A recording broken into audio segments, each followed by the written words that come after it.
Please welcome Evangelical Fellowship of India leader Vijayesh and Jeff King, President of International Christian Concern. Well, thank you so much. Vijay, we've known each other for a lot of years. We've fought together, fought persecution in India for about 20 years plus. And I think most people don't understand what's going on with persecution in India. I think a lot of people, when they think about India, they think about the days of Gandhi and pluralism. But a lot has changed. So just the other day, I'm watching a video and it came across the internet, and it's a video of a Christian pastor, and he's being beaten and he's being whipped in the streets. Now, that's seemingly a strange thing, but the only thing is these things are out there all over the place. There's tons of them, and you've seen lots of these. And now the craziest thing is that the people doing the beating are the ones filming it and broadcasting it. They're quite proud of it, and there's absolutely no fear. And it's so bad that for the last 2 years, we put India and Modi in our Persecutor of the Year award. And I think they're out on the seats, and feel free to take a look at that and take that with you. And Vijay, in English, we call that a shameless plug. So, but let's get into this. What is going on in India? What's driving the persecution? Thank you, Jeff. Now, before I begin to speak, I speak as a proud Indian and somebody who loves my country. And I speak out because I do not believe that speaking about violations of religious freedom taints a country. It is not speaking about it, and the fact that these incidents happens, that taints it. Now, a lot of good happening in India, but of course we are here to focus on the violation of religious freedom, particularly on the Christians. So, to answer your question, what drives it? Well, you're dealing with an ideology. The ideology called Hindutva, which has to be differentiated from the religion called Hinduism.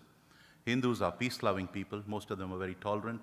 But Hindutva is a political ideology that aspires for a Hindu Rashtra or Hindu nation, and it seeks to obliterate everything that is the other and comes in the way. So the Bharatiya Janata Party owes its political moorings or ideological moorings to an organization called the Rashtriya Swayam Sevak Sangh, which is a militant outfit, paramilitary outfit, dedicated to this particular ideology. And Mr. Modi is a Swayam Sevak of this ideology, a volunteer of this ideology. So you have to actually put it into the context. Once you put it into the context, once you get to know the ideology, it's not very hard to see where the persecution actually comes from. Okay, and so what I just heard was it's first of all at the top. It's Prime Minister Modi, it's the political party, it's the BJP, and the RSS, the militia out in the street. Okay, and what are their tactics? How does it work? What are they doing? Well, talking about from the ideology, what worries me the most is the normalization of hatred. Today we are living in an India where justice for religious minorities is being meted out by bulldozers instead of courts. So in recent years, in recent times, even as early as about a month and a half ago, bulldozers razed the homes of people who protested against discrimination. Now, what are the tactics? Physical violence is a big tactic. Not a day goes by when violence against some or the other believer is not reported from India. We've been documented at Evangelical Fellowship of India, we've been documenting these incidents since 1998 onwards. All the time the incidents that we get, we verify and we put in a report. Now, I have to put this in context, so give me a little time over here. A lot of stuff happens, but India is so huge, we only get to hear about a little. From what we get to hear, we are only able to verify a little, and that's what we put in the report. Now, these incidents were in the domain of 100 to 200 per year, but last year, we had 505 incidents. So the incidents have been steadily growing since the BJP came into power in 2014. So physical violence is one part of it. Then there is structural violence, using laws to stifle the minorities, using laws to stifle minority institutions, using laws like anti-conversion laws, which are ironically titled freedom of religion laws. Right now, anti-conversion laws are operational in 9 states of India. 13 have passed it, but it's operational in only 9. So physical violence and structural violence, they go hand in hand. And tell me if I'm wrong, but it really starts at the top. So you think about, first of all, Prime Minister Modi, and then you've got his political party. So now Modi is a cagey politician, he's very savvy, so you're not going to see a lot of direct hate speech coming from Modi, but from the underlings in the party, there's no shame. They're out there and they're very bold in what they're saying. Is that fair? Yes, hate speech is a big problem. Even the National Crime Records Bureau, which is the government, they admit that cases of hate speech have gone up 4 times, fourfold, since 2014 onwards. It's not just the common man engaged in social media that is engaged in hate speech. Hate speech is coming from union ministers, from state chief ministers, from BJP functionaries. The latest incident of hate speech was Nupur Sharma, who spoke up against the Prophet, and that created a furor.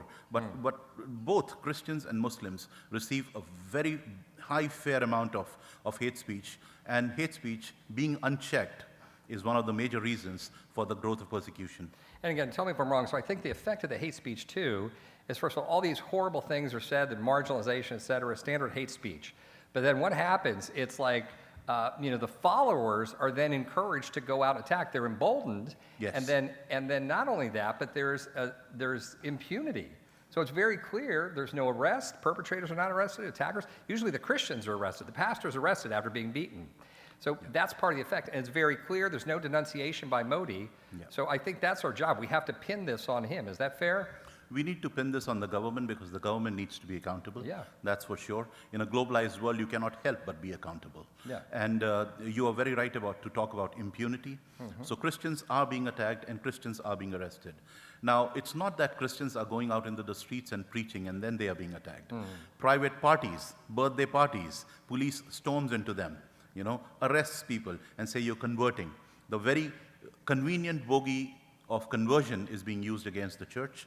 And that is a big, big problem. And when they are arrested, the people who have attacked them and injured them, nothing really happens to them. Yeah. And it's the Christians who are arrested and put into prison, and the story goes on and on from there. Yeah, and including church services. They come in, bully, Yeah, church beat services up. being disrupted, but forget about church services Yeah. being disrupted. Okay. Some time ago, a pastor's wife was praying with her 2 children inside her house at 10 o'clock in the night. The pastor was not there, he had gone out on a trip.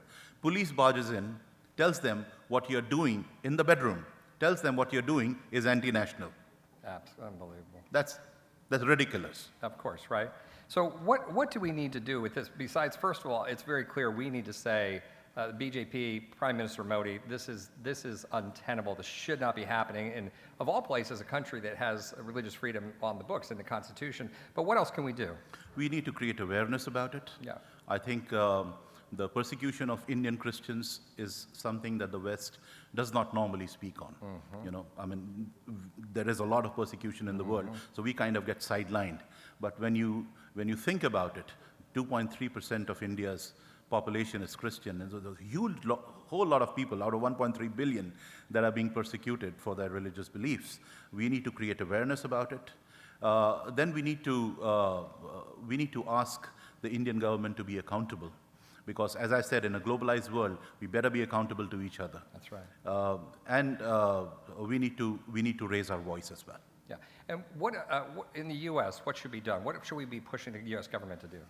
Well, I've been saying this for quite a lot, but if the US government and the Indian government, they come to a consensus and they include religious freedom and human rights in the framework of bilateral talks, that would be excellent.